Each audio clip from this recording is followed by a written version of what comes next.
नमस्कार मित्रांनो, तुम्हा सर्वांचे रश्मी फूड फॅक्टरीमध्ये मनापासून स्वागत आहे.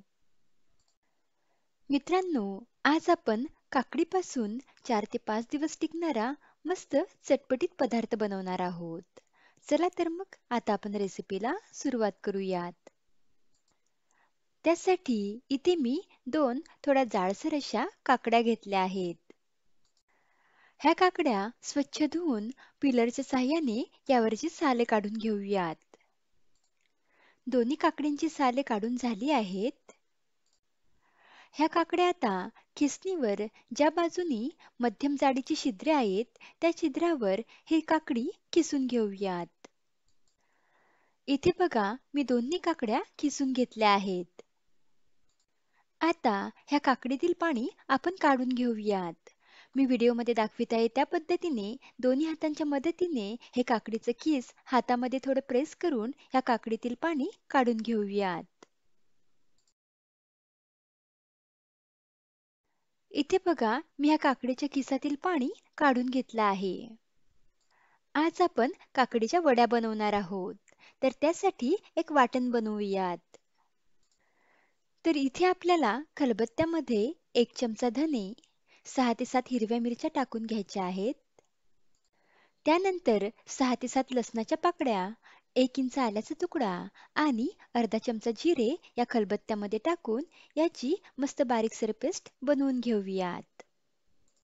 हे वाटण बनवण्यासाठी हिरव्या मिरच्या मी कच्च्याच घेतल्या आहेत. तर इथे बघा हिरवी मिरची, लसूण आणि अद्रकचं वाटण बनवून तयार झालं आहे. हे वाटण आता ह्या किसून घेतलेल्या काकडीमध्ये टाकून घेऊयात. त्यानंतर यामध्ये 2 चमचे तीळ आणि अर्धा चमचा ओवा टाकून घेऊयात. थोडी बारीक चिरलेली कोथिंबीर आणि चिमूटभर हिंग टाकूयात.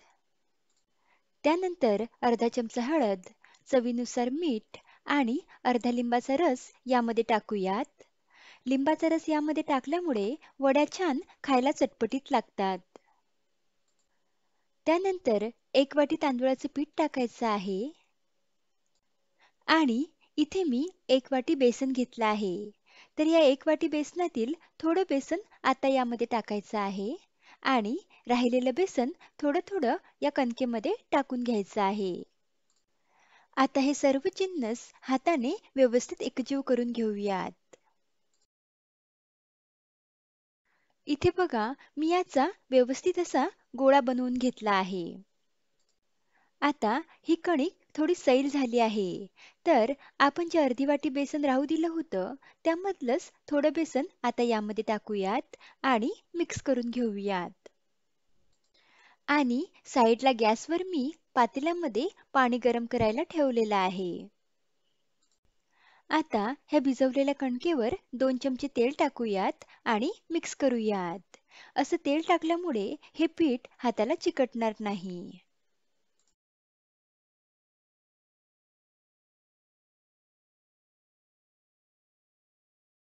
आता वड्या वाफवून घेण्यासाठी आपल्याला अशी स्टीलची चाळणी घ्यायची आहे. या चाळणीला मी तेल लावून घेतलेलं आहे, जेणेकरून वड्या ह्या चाळणीला चिकटणार नाही. आता ह्या चाळणीवर भिजवलेल्या कणकेतील एक छोटा गोळा घेऊन अशा पद्धतीने थापून घ्यायचा आहे. मी व्हिडिओमध्ये दाखवित आहे त्या पद्धतीने कणकेचा गोळा या चाळणीवर ठेवून घ्यायचा आहे.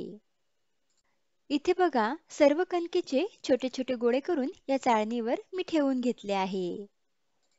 इथे बघा पाण्याला मस्त उकळी आलेली आहे. आता या पातेल्यावर ही चाळणी ठेवूयात आणि ह्या चाळणीवर झाकण ठेवूयात. आणि ह्या वड्या मध्यम गॅसवर 12 ते 15 मिनिटे वाफवून घेऊयात. आता 12 मिनिटे झालेले आहेत. झाकण काढूयात आणि वड्या शिजल्या की नाहीत ते चेक करून बघूयात. तर इथे बघा सुरी मी या कणकेच्या गोळ्यामध्ये टाकून बघितली आहे. तर थोडी कणिक ह्या सुरीला चिकटली आहे.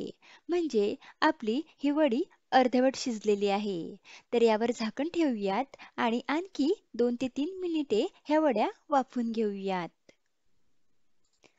तर आता जवळपास 16 ते 17 मिनिटे झालेले आहेत. आता एकदा चेक करूयात. तर तुम्ही बघू शकता सुरी एकदम क्लीन निघालेली आहे. म्हणजे ह्या वड्या आतपर्यंत मस्त शिजल्या गेल्या आहेत. गॅस आता बंद करूयात आणि ह्या वड्या एका ताटामध्ये काढून घेऊयात.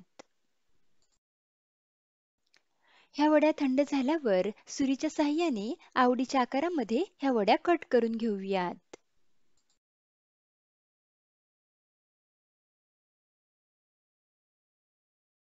इथे बघा मी काही वड्या कट करून घेतल्या आहेत आणि तुम्ही बघू शकता अगदी मस्त अशा काकडीच्या वड्या बनवून तयार झाल्या आहेत. आपण हे पीठ भिजवताना तांदुळाचं पीठ वापरलं होतं. तांदुळाचं पीठ वापरल्यामुळे ह्या वड्या खाताना चिकट लागत नाहीत. मस्त कुरकुरीत लागतात. इथे बघा मी सर्व वड्या कट करून घेतल्या आहेत. आता ह्या वड्या तुम्ही अशाही खाऊ शकता. पण ह्या वड्या आपण थोड्या शॅलो फ्राय करून घेणार आहोत. त्यामुळे ह्या वड्यांची चव आणखी दुप्पट वाढणार आहे. आता इथे मी तव्यावर 2 चमचे तेल टाकलं आहे.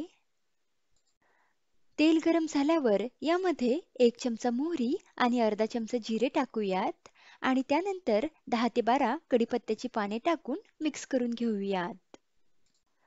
आता गॅसची फ्लेम लो करायची आणि या तव्यावर आपण ज्या वड्या कट करून घेतल्या आहेत, त्या वड्या मी व्हिडिओमध्ये दाखवित आहे त्या पद्धतीने ठेवून घ्यायच्या आहेत. वड्या तव्यावर ठेवल्यावर वड्यांच्या अवतीभोवती 1 ते 2 चमचे तेल सोडायचं आहे. तुम्ही हवं तर ह्या वड्या डीप फ्राय सुद्धा करू शकता. पण त्या जास्त ऑइली होतात. त्यामुळे मी अशा शॅलो फ्राय करत आहे. ह्या वड्या आता दोन्ही बाजूंनी मस्त खरपूस रंगावर भाजून घेऊयात.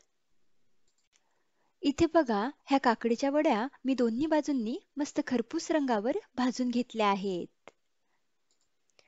तुम्ही बघू शकता मस्त चटपटीत अशा काकडीच्या वड्या बनवून तयार झाल्या आहेत. ह्या वड्या आता प्लेटमध्ये काढून घेऊयात आणि राहिलेल्या वड्या सुद्धा अशाच पद्धतीने भाजून घेऊयात.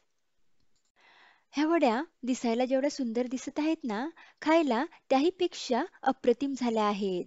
मस्त चटपटीत अशी चव झाली आहे. ह्या वड्या बनवून तुम्ही प्रवासात सुद्धा नेऊ शकता. एखाद्या वेळेस कुठे बाहेर फिरायला जर गेले, तर ह्या वड्या तुम्ही सोबत बनवून नेऊ शकता. 4 ते 5 दिवस आरामात टिकतात आणि खायला सुद्धा खूप छान लागतात. तर मग ह्या काकडीच्या वड्या तुम्ही अवश्य बनवून पहा. खायला खूप अप्रतिम लागतात आणि घरातल्यांना सुद्धा, लहानांना, मोठ्यांना सर्वांनाच खूप आवडतील. लवकरच भेटूयात अशाच एका रुचकर रेसिपीसोबत. धन्यवाद.